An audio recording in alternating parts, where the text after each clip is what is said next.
अस्सलामु अलैकुम वरहमतुल्लाहि वबरकातुहू। व्यूवर्स, आज हम सूरतुल इखलास पढ़ेंगे।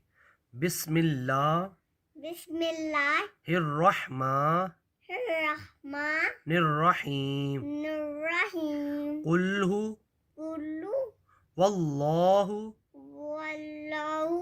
अहद अल्लाहुस्समद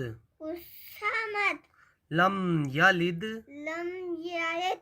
वलम यूलद वलम यूलद वलम